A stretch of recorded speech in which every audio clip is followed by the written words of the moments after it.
Están de pie, hermanos, quiero invitarles que abran su escritura en el libro de los Efesios, capítulo 2. Los niños pueden salir a su clase, pequeños. Salgan, por favor, a su clase con nuestra hermana Rosy. Damos gracias a Dios por nuestra hermana Rosy, ¿verdad, hermanos? Gracias, hermana Rosy. Amén. Hermanos, Efesios, capítulo 2, del versículo 1 al versículo 10. Efesios capítulo 2, del 1 al 10. ¿Me indican con su amén, por favor, cuando estén ahí? Efesios 2, del 1 al 10.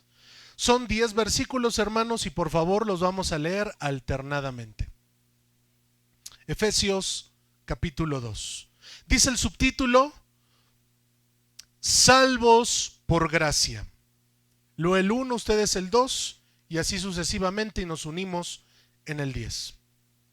Y Él os dio vida a vosotros, cuando estabais muertos en vuestros delitos y pecados. ¿Ustedes?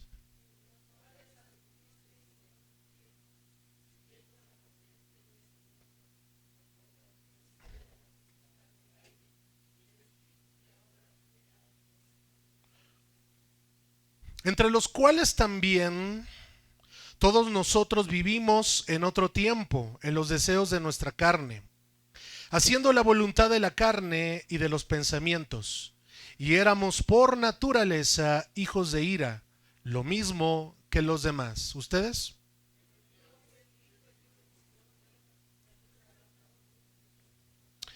Aun estando nosotros muertos en pecados, nos dio vida juntamente con Cristo. Por gracia sois salvos.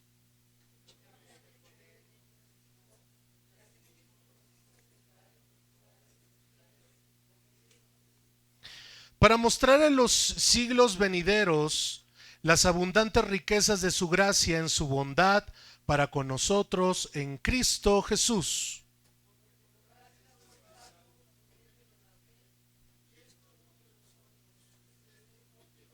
No por obras, para que nadie se gloríe. ¿Todos juntos? Porque somos hechura suya, creados en Cristo Jesús para buenas obras, las cuales Dios preparó de antemano para que anduviésemos en ellas. Oremos. Padre, gracias. Habla tu palabra. Ya has hablado tu palabra. Señor, prepara nuestra vida, nuestra tierra, y sea tu palabra, como siempre, por Cristo Jesús en nosotros. Amén. Tome su lugar, por favor.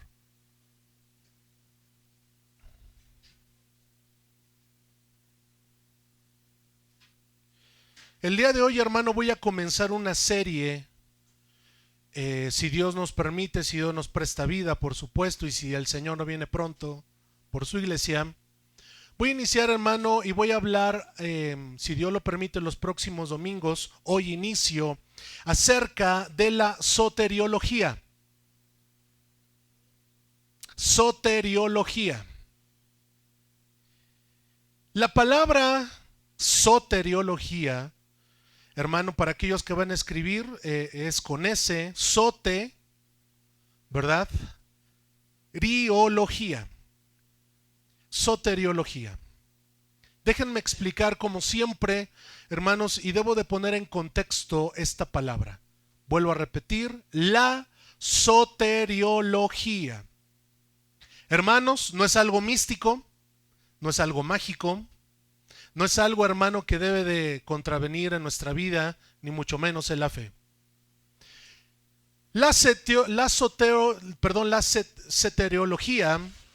Soteriología es una rama de la teología.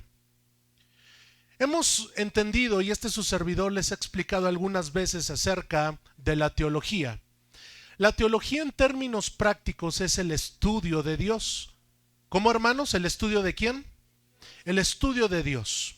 De cómo el hombre, por supuesto, ha tratado en todos los tiempos, en todas las épocas, de saber, de investigar acerca de cómo Dios, oiga esto, se ha revelado en todas las épocas y en todos los tiempos. Porque como yo le he venido diciendo durante tiempo, y lo creo, hermano, y lo vivo, Dios aún sigue hablando. Bien, por cuanto la soteriología es una rama entonces de la teología, la soteriología estudia la doctrina de la salvación. Eso es lo que significa soteriología. Estudia la doctrina ¿de la qué, hermanos? De la salvación. Y viene del término hebreo soteria, para aquellos que están anotando, del verbo griego soteria, que significa salvación. Y también viene de la palabra logos, que significa estudio o tratado. Por lo tanto, podemos inquirir, por lo tanto, podemos resolver que la soteriología, hermano, es entonces el estudio, el tratado, por el cual podemos leer, hermano, en la Escritura de acuerdo a la salvación. ¿Están conmigo? Ahora, como es bien sabido, este libro, hermano, es nuestra regla. Este libro, hermano, que es la Biblia. De hecho, el término Biblia viene de biblios, que significa, hermano, que son varios libros. Amén. Y entonces, a través de la Biblia, la palabra, que es la palabra de Dios, podemos entender lo siguiente. El tema de la salvación es el tema número 1 de toda la Biblia. ¿Me están siguiendo? Y debemos de analizar desde el punto, debemos de ver cuándo inicia todo esto. ¿Cuándo inicia? Quiero responder esa pregunta. ¿Cuándo inicia? ¿A partir en qué momento inicia el tratado de la soteriología? ¿Cuándo inicia, hermano, el tema de la salvación? Inicia, hermano, específicamente desde Génesis capítulo 3. Amén. Inicia porque el capítulo 3 del Génesis nos indica, hermano, acerca cuando el hombre desobedece. ¿Me están siguiendo? Y el primer versículo profético que se cumple en Jesucristo, hermano, es Génesis 3:15, que nos dice, y lo voy a parafrasear, que Jesucristo iba a venir de la descendencia de una mujer. Amén, mis hermanos. Que el Mesías, escuche esto, que el Salvador iba a venir de la descendencia de una mujer. Amén. Isaías profetizó, hermano, que la Virgen iba a dar a luz.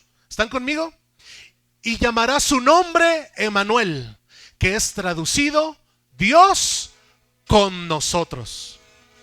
Entonces, desde ese momento específico, inicia el tema, hermano, de la soteriología, que es el tratado de la salvación y que es el tema número 1 de toda la Biblia. El enfoque principal de la soteriología es la persona. Anote eso porque también es importante. Y estoy dando, hermano, bases, porque es bien importante, hermano, dejar un fundamento sobre el cual tú y yo nos basamos.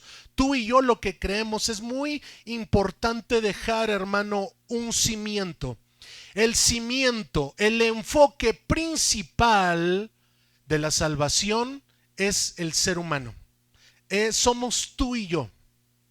Recordemos entonces aquel versículo que sabemos y entendemos que está registrado en San Juan 3:16. Porque de tal manera amó Dios al mundo, que dio a Jesucristo, para que todo aquel que en él cree no se pierda, sino tenga o tengamos vida eterna.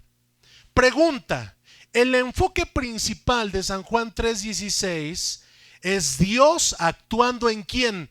En el hombre. No es actuando, hermano, como tal, ¿verdad? En otro ser o en el reino animal, sino es, hermano, en el hombre. en cada uno de nosotros. Dios dejó su trono de gloria. Dios, hermano, dejó, hermano, y envió a Jesucristo para morir por usted y por mí. Ahora déjeme decirle lo siguiente. Mediante el enfoque que entendemos y que hemos conocido en la Escritura, sin lugar a dudas, hermano, puede pasar dos cosas que nunca nos enseñaron acerca de la soteriología o acerca de los principios fundamentales de la salvación, o que lo sabemos, pero hermano, lo tenemos o lo olvidamos. Porque muchas veces despreciamos una salvación tan grande y de hecho esta expresión la menciona el apóstol Pablo, que muchas veces tenemos en poco una salvación tan grande. El enfoque entonces es la persona. Estoy contestando, entonces es Dios actuando en el hombre. ¿Y cómo Dios actuó? A través de su Hijo. Para aquellos que están anotando, a través de su Hijo. Por lo tanto, podemos decir que somos el enfoque de Dios. Tú y yo somos el enfoque de Dios.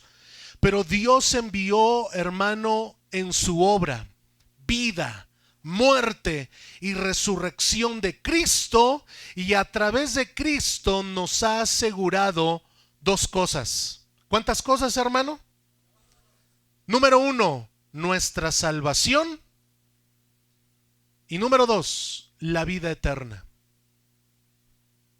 Ahora, quiero hacerles una pregunta. Y esta pregunta, hermano, quiero que la tengamos a partir de este domingo y los domingos subsecuentes. ¿Estamos seguros de nuestra salvación?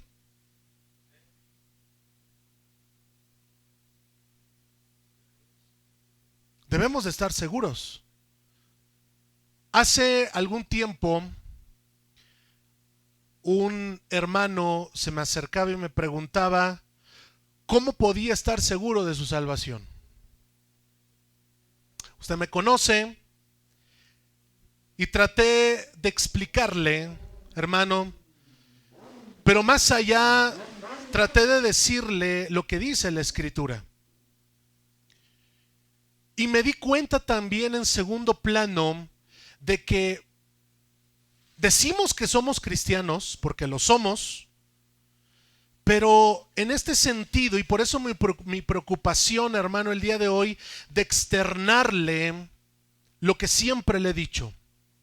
Nuestra vida cristiana, nuestra vida en este libro, por eso se fundamenta en Cristo Jesús. Le he venido diciendo que nuestra vida cristiana no se puede entender sin la figura y la persona de Cristo Jesús. Por eso Jesucristo dijo en el Evangelio de San Juan: yo soy el camino, la verdad y la vida. Jesucristo dijo: yo soy el camino, la verdad y la vida, y nadie va al Padre si no es a través de mí, dijo Jesucristo. Jesucristo, hermano, en el Evangelio de San Juan, él dice 7 dichos. ¿Cuántos dichos? Y estos 7 dichos Jesús dice e inicia con el gran yo soy. Yo soy la puerta. ¿Se acuerda? Yo soy el buen pastor. Jesucristo, entonces, hermano, a través de su obra, de su vida, de su muerte y de su resurrección, nos aseguran en primer lugar nuestra salvación. Tu salvación, mi salvación. Ahora déjeme decirle, hermano, específicamente de acuerdo al tema que estamos viendo el día de hoy. Tu salvación no está cimentada en lo que haga tu vecino. Tu salvación no está cimentada en aquellos que te digan es que estás haciendo bien o estás haciendo mal. Porque Dios no nos puso para eso. Y al decirles esto, hermano, es más que obvio volverlo a decir, pero es importante seguirlo mencionando, que, hermano, el único que determina nuestra salvación es Dios mismo, a través de Jesucristo. Por lo tanto, entiéndase cómo lo voy a decir, cómo lo voy a expresar. En ese punto, te debería de interesar más lo que diga Dios de ti que lo que dice alguien de ti.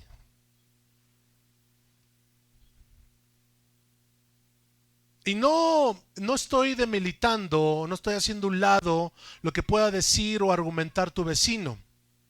Creo que por sobre todas las cosas, hermano, el autor y el consumador de nuestra salvación no es el hombre, no es una institución, no es un reglamento que yo pueda hacer el día de hoy y presentártelo.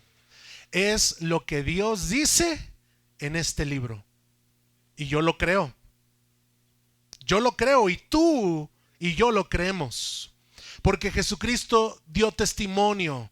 Miren, el cielo y la tierra, los reinos, los hombres pasarán, pero mi palabra permanecerá. Amén, mis hermanos. Es entonces que Cristo, a través de su obra, de su sacrificio, nos asegura nuestra salvación. Tú y yo, una vez más el día de hoy, debemos de recordar, pero también de reconocer que tu salvación y mi salvación está segura en Él. Debes de tener esa seguridad, hermano, porque déjame decirte lo contrario. El mayor especialista en hacernos dudar es la voz del enemigo.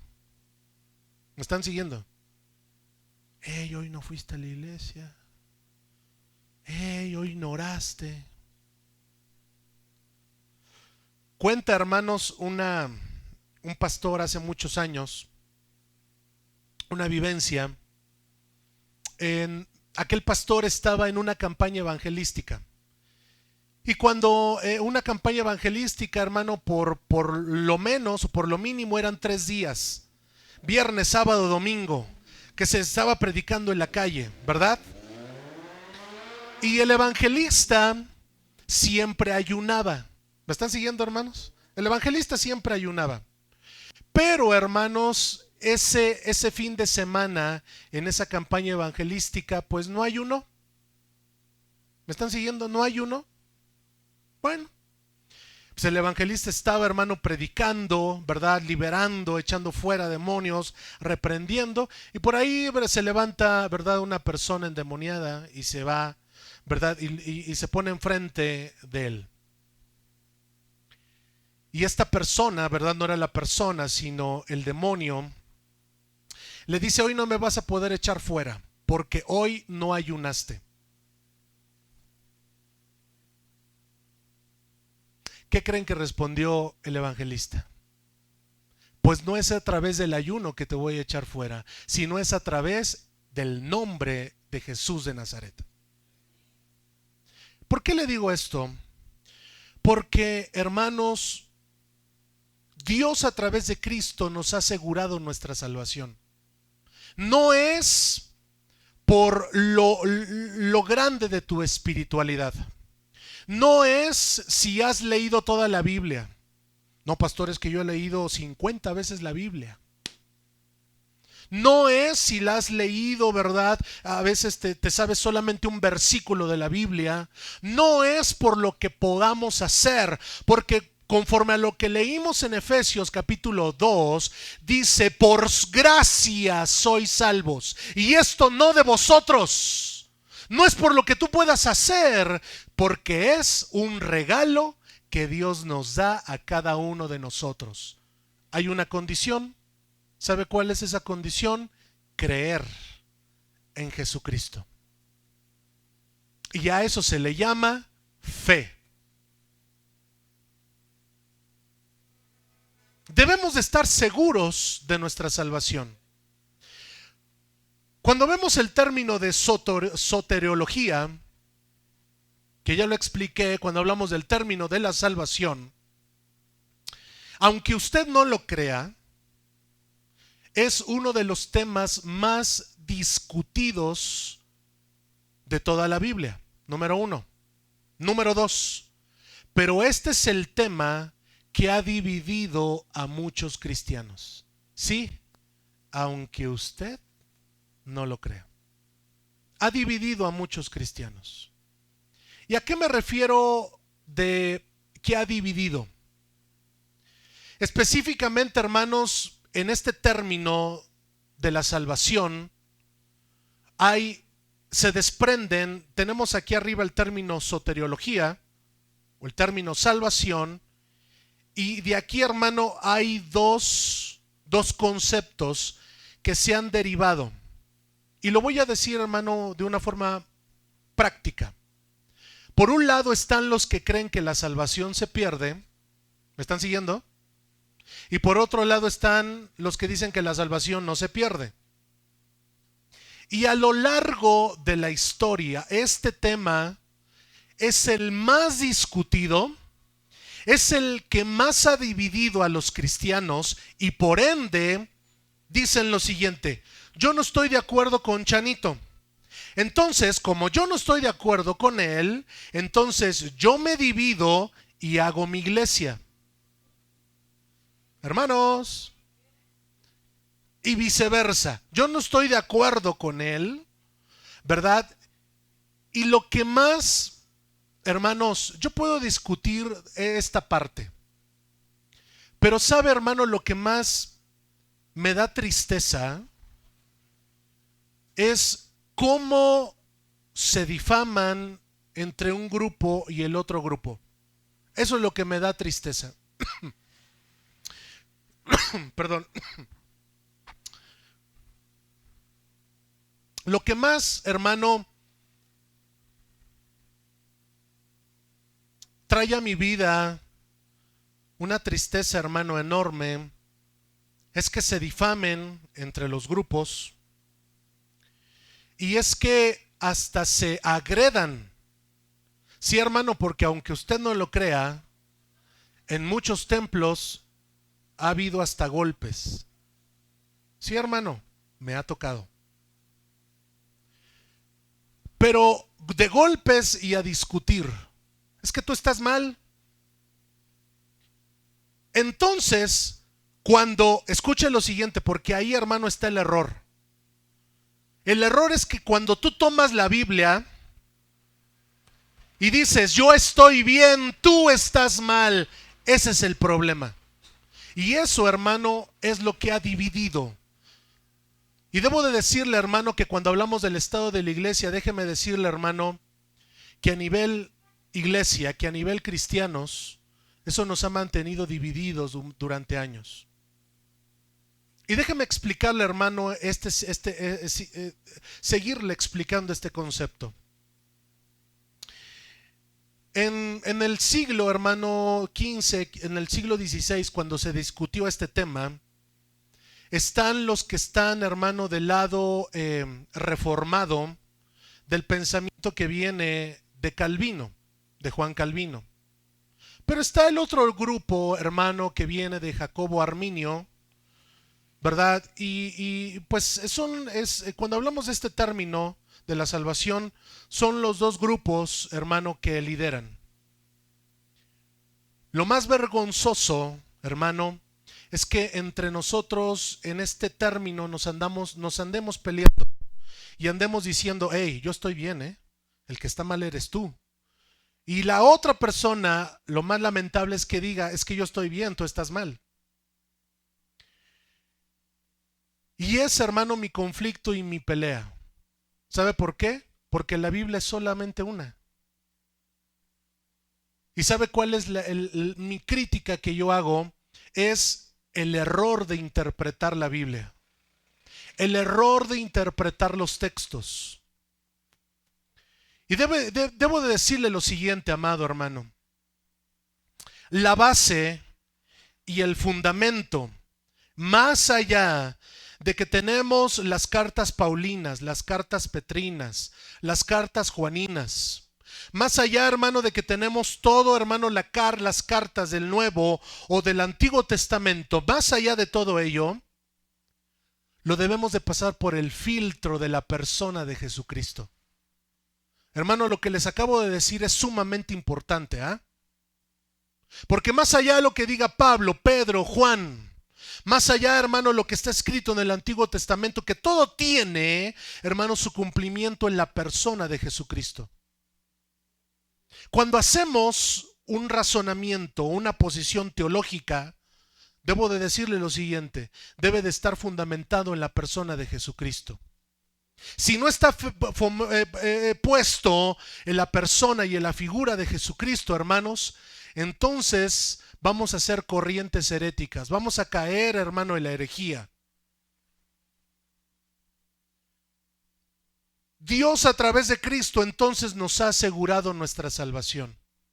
Más allá del criterio que tenga Chanito, más allá del criterio que tenga esta persona, más allá del criterio que tuvo Calvino o Arminio, la Escritura me dice: por gracia eres salvo. Y esto no de ti, porque Dios te lo dio. Fue un regalo de Dios. Y la segunda consideración que debemos de mencionar, en primer lugar, es nuestra salvación. Y en segundo lugar, hermano, es que Dios, a través de Jesucristo, no solamente nos prometió que seríamos salvos, o que somos salvos, o que seríamos salvos, sino nos prometió vida eterna. Hermanos, vida eterna. Que déjeme decirle que para experimentar la vida eterna, este cuerpo tiene que morir. Punto. No hay otra. Porque este cuerpo está pecaminoso, está corrompido, y esto, hermano, tiene que morir. Y Jesucristo lo dijo: toda aquella persona, y lo voy a parafrasear, que muere creyendo en mí, yo le voy a resucitar en el día postrero. Y por eso dice la Escritura que los que han muerto en Cristo van a resucitar primero. Y los que estemos vivos en aquel día que todo esto acontezca, vamos a ser transformados, y tanto ellos como los que estemos vivos o los que estén vivos van a ir con el Señor a la vida eterna. Démonos cuenta, hermano, la importancia de la salvación.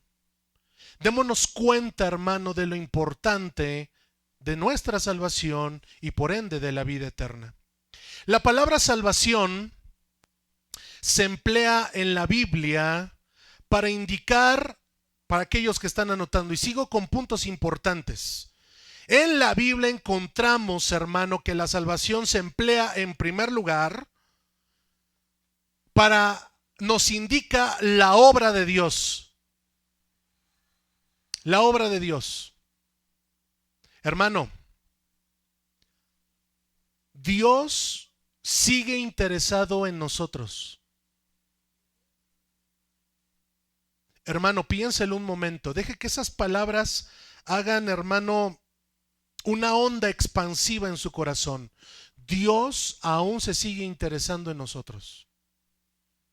Se interesó porque ahora tú y yo le hemos creído y hemos recibido a Jesucristo en nuestro corazón. Pero se sigue interesando. ¿Qué es lo que nos pasa? ¿Qué es lo que nos sucede? ¿Qué conflictos seguimos teniendo? Es la obra de Dios, número uno, y número dos, a favor de ti, a favor del hombre. Y no es poco esto, hermano. Déjeme decirle de la siguiente manera: Dios no está enojado con nosotros. Yo no sé en qué momento no sé si la tradición, ¿verdad? O el pensamiento popular, como que de alguna manera se nos fue metiendo, ¿verdad? Dios está a favor de nosotros. Hermano, Dios no es nuestro enemigo. Pastor, ¿por qué dice esto? Porque muchas veces actuamos como tal, hermano. Porque Dios actúa, porque en nuestro diario vivir, cada día, entre semana, fin de semana, en el trabajo, en el negocio o aún en nuestras necesidades, creemos o nos imaginamos que Dios está en nuestro contra. Y el día de hoy estoy aquí para decirle que Dios está a nuestro favor. Dios está de nuestro lado. Dios obra en la vida del hombre. de la mujer. Obvio, hermano, cuando habla acerca de la implicación del hombre, obvio también ahí está la mujer. Sigo adelante. La salvación es el resultado de la obra de Dios para sí mismo. Hermano, y también esto no es poco decirlo. Cuando hablamos del término soteriología, algunos argumentan que lo que hizo Jesucristo en la cruz del Calvario, y esto, hermano, por favor aprendámoslo el día de hoy, porque yo no sé, hermano, si en algún momento pensamos esto, pero el día de hoy debemos de quitar, hermano, ese paradigma. Algunos creen y dicen que lo que hizo Jesucristo en la cruz del Calvario al morir, se lo ofreció al diablo y a Satanás. Y déjame decir, hermano, que eso no es así. El sacrificio que hizo Jesucristo fue para Dios mismo. ¿Están conmigo, hermanos? ¿Por qué? Y esto tiene una carga teológica, hermano, bien importante. No fue para el diablo o Satanás, fue para Dios mismo. ¿Por qué? Porque únicamente tenemos que recordar que la caída del hombre, que en Génesis 3, capítulo 3 se menciona, el hombre no pecó contra el diablo o Satanás. El hombre desobedeció contra Dios. Entonces ese sacrificio, hermano, esa muerte que nos ha dado salvación y vida eterna, Jesucristo lo hizo hacia el Padre, para redimirnos de nuestros pecados, para justificarnos. Ahora, hermano, este término también, el término justificarnos, se emplea también, hermano, dentro de la soteriología. Y no es otra cosa que lo siguiente. Y mira, hermano, lo voy a explicar de la siguiente manera. A través del sacrificio de Jesús, de su muerte, que nos ha dado salvación, nos dice la Escritura que Jesucristo nos presenta ante el Padre como justos. De ahí viene la palabra justificados o la justificación. ¿Está conmigo? ¿Sabe qué representa eso? Que Jesucristo, hágale cuenta que esto es la humanidad, para ilustrarlo, y Jesucristo va con el Padre y le dice: Padre, yo sé que tú sabes que estas personas eran pecadoras, pero eran pecadoras antes. Ahora ya no son pecadoras, ahora son justos. Y esto es muy importante, amados, porque el libro de Apocalipsis, hermano, hace, hermano, una comparación entre justos e injustos. ¿Está conmigo? Los injustos son aquellos que viven en sus pecados y delitos y que no han recibido a Jesucristo en su corazón y que no ha habido una clara conversión en su vida. Por otro lado están los justos. Aquellos, hermano, que únicamente, hermano, me refugio en esa palabra que Jesús dijo: buen siervo, en lo poco me fuiste fiel, pero yo te voy a poner en lo mucho. Entra, ¿en dónde? En el gozo de tu Señor. Este término, entonces, hermano, entre justos e injustos, va a llegar el día, hermano, en que Dios va a hacer una separación. Sí, hermano, aún todavía no llega ese momento. Es más, muchos años antes y hasta el día de hoy, el hombre sigue haciendo esa, ya hablé, hermano, de ese término de hacer segregación. ¿Se acuerda de ese sermón? De hacer una segregación. Tú sí, tú no. Pero, hermano, déjeme decirle que ese tiempo sí va a llegar. Y esa segregación entre justos e injustos, como también lo dice el libro de Apocalipsis, entre ovejas y cabritos. ¿Cuántos han leído ese término en Apocalipsis? Allá aparece entre injustos justos e injustos. Dios va a hacer esa separación, hermanos. Y déjeme recordarle lo que Jesús dijo.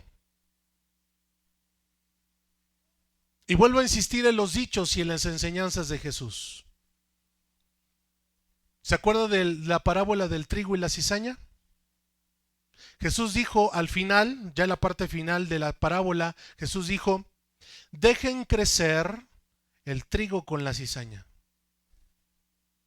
Déjenla crecer. Pero va a llegar el día, y lo estoy parafraseando, en que va a ser separado el trigo de la cizaña. ¿Están conmigo? Esa separación, quien va a determinar quién sí y quién no, no somos nosotros. Hermanos, nunca hemos sido nosotros. Nunca. Ya suelte eso, por favor. Ya suelte eso, sea libre de eso. No somos nosotros quienes determinamos eso. El único que determina la salvación, la justificación, es Dios. Amén. La persona que ha sido salva por el poder de Dios puede, después de haber cumplido en ella la obra divina, hacer buenas obras. Repita conmigo: buenas obras. Seguimos hablando de lo importante de caminar y de que estar basados en nuestra salvación, amados, en hacer buenas obras. Por lo tanto, la teología dice lo siguiente. Y mira, hermano, esta es una cuestión importante que debo de decirles. Porque basados principalmente en la verdad divina, en la verdad bíblica, podemos decir, hermano, que fuimos creados para buenas obras. Amén, hermanos. Eso es lo que dice Efesios 2:10. Por favor, apunten esa escritura. Efesios 2:10. Si la pueden poner en la pantalla, por favor. Efesios 2:10. Hermano, la salvación es para buenas obras. Entonces, bíblicamente, hermano, ¿sabe a qué nos lleva? A lo siguiente. Todos aquellos que somos salvos tenemos que hacer buenas obras. Todos aquellos que no son salvos no hacen buenas obras. ¿Está fuerte, hermanos? Por supuesto que sí, pero no es mi verdad, es lo que dice este libro. Y esto, hermano, nos lleva a considerarnos a nosotros mismos. Como les he venido diciendo, dejemos ya de ver lo que está haciendo el vecino o nuestro hermano en la comunidad cristiana o en la iglesia y enfoquémonos en nosotros. Porque la Biblia es muy clara, hermano, en Efesios 2:10, y dice, hermano, que fuimos creados para buenas obras, no para malas obras. Entonces, hermano, podemos también recordar la argumentación de la teología de Juan. Aquel que no ama, no ha conocido a Dios, porque Dios es amor. Oh, qué tremendo, ¿no le parece? Entonces, debemos de seguir mirando hacia nuestros adentros, hacia la vida que estamos llevando. Si soy salvo, entonces voy a hacer buenas obras. Si Dios me dice a través de Jesucristo, y esto lo dijo Jesucristo, no odies a tu enemigo, ama a tu enemigo. No, pastor, pero me la hizo, me la va a pagar. Ama, perdona, olvida, busca a Dios. Eso es hacer buenas obras. Pero si nosotros o nuestra carne está empecinada en hacer su sagrada voluntad, en hacer, hermano, su voluntad y hacer y deshacer, entonces esto es un foco rojo de preguntarnos si realmente somos salvos. Porque estamos empecinados en hacer lo que la carne dicta. Y es lo que dijo el apóstol Pablo, hermano, en cierto momento, y también debo de recordárselos, porque usted conoce. El apóstol Pablo, hermano, voy a parafrasear esta expresión que él utilizó y dijo, no es posible que hayamos empezado en el espíritu y terminemos ¿en qué? En la carne. No es posible. Entonces podemos decir o somos o no somos. Y quiero decirle bien enfáticamente que un distintivo de aquella persona que se ha rendido a Dios, que le ha cedido el control de su vida, Es esa persona tratando de hacer lo correcto, tratando de hacer buenas obras. No hay más. No hay un punto intermedio. Es que, pastor, esto está muy directo, hermano. Es lo que dice la palabra. Es lo que nos dice, hermano, el estudio de la soteriología. Hacer buenas obras, es lo que dice Efesios 2:10. Dice, para buenas obras. No nos podemos llamar cristianos y seguir haciendo lo que antes hacíamos. Hermanos. Y quiero preguntarle esto para ir concluyendo. ¿Cuántas personas habrá así?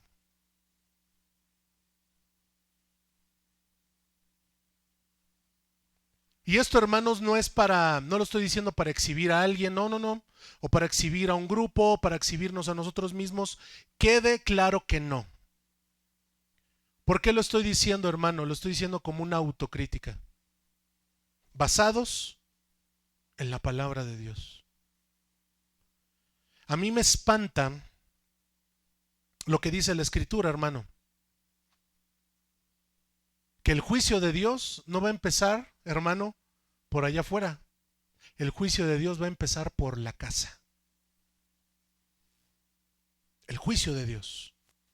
El momento en el que Él, hermano, efectivamente diga tú no.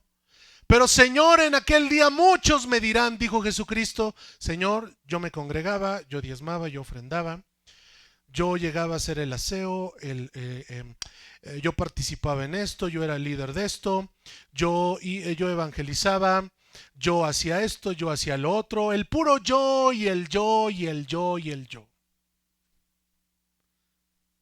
Jesucristo dice que el Padre va a decir en aquel momento, no te conozco. Yo me imagino a Chanito, ay, a ver, Señor, a ver, ¿cómo que no me conoces? No te conozco. Y mire lo que dijo Jesucristo, no te conozco, apártate de mí, hacedor de maldad. Es decir, te decías cristiano, pero seguías practicando lo malo.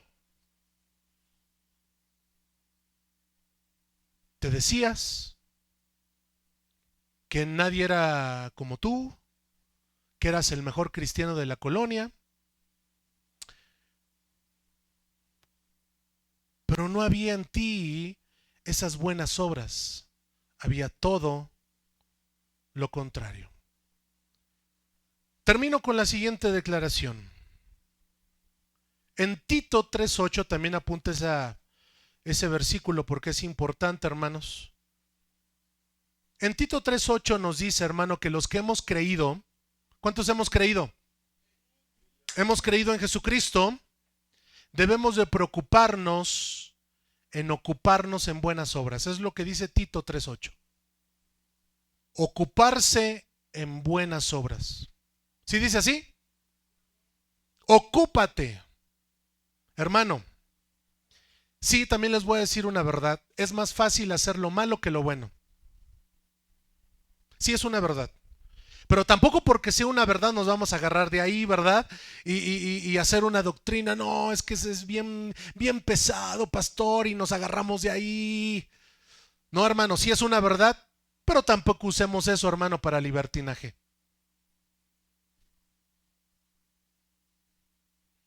Ocúpate en buenas obras. Tito 3:8. Nuestra fe, hermanos, debemos recordar que está basada en las palabras, en los dichos, en las enseñanzas, en la vida, en la obra, en el ministerio de nuestro Señor Jesucristo. Y cierro, hermanos, con San Juan 12:47. Búsquelo, por favor, y póngase de pie. San Juan 12:47. ¿Amén? San Juan 12:47. Dice así, lo leemos en el nombre del Padre, del Hijo y del Espíritu Santo juntos. Al que oye mis palabras y no las guarda, yo no le juzgo, Porque no he venido a juzgar al mundo, sino ¿a qué? A ver, déjenme explicarles esa parte. ¿Cómo que Él no juzga? Estamos recordando, hermano, el momento que Él vino. Amén.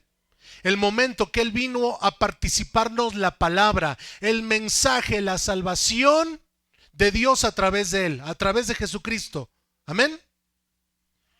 Jesucristo murió, resucitó y ahora está sentado a la diestra de Dios Padre. ¿Estamos de acuerdo? Pero déjeme decirle que cuando venga Jesucristo, ya no va a venir como la primera vez, porque Él va a venir para dar juicio. Debemos hacer esa diferencia. Sí, hermano. Él viene para determinar un juicio, quién sí y quién no. Quién entra a la vida eterna y quién no. ¿Está conmigo? Pero lo que debemos de resaltar y de entender es esto. Por eso Jesucristo dijo, en estos momentos que estoy aquí, hermano, y en estos momentos es el tiempo, hermano, que efectivamente Él nos recibe. Él no nos juzga. Él, hermano, nos recibe. ¿Está de acuerdo? Pero de que sí va a llegar el momento en que Él va a hacer una separación del trigo y la cizaña, de los cabritos y de las ovejas, de los justos y de los injustos. Él lo va a hacer. Aunque no diga amén, Él lo va a hacer. Por eso debemos de subrayar lo último del versículo 47. Él vino ¿a qué? A salvar al mundo. Termino el día de hoy, hermano, aquí. Voy a seguir hablando los próximos domingos, porque este tema, hermano, abarca una importante esencia de la vida del cristiano. Por lo tanto, hermanos, no se pierda el próximo domingo. Levante sus manos, por favor, y dele gracias a Dios. Levante